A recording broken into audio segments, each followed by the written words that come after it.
اليوم راح نحكي عن شنو علامات الحمل المبكر، يعني تقريبا بعمر أسبوعين.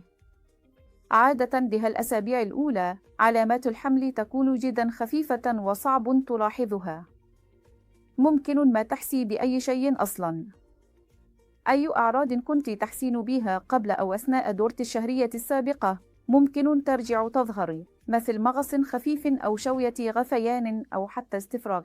ممكن يصير نزيف انغراس الجنين، وهذا شيء طبيعي يصير أحيانا. راح يكون مجرد نقط دم بسيطة أو بقع خفيفة. بعدين راح تظهر علامات أكثر، بس بالبداية تكون الأمور واضحة وما تعرفين شنو العلامات بالضبط. يمكن تقدرين تسوي اختبار حمل حتى تتأكدين إذا أنت حامل أو لا، خصوصا إذا تأخرت على الدورة.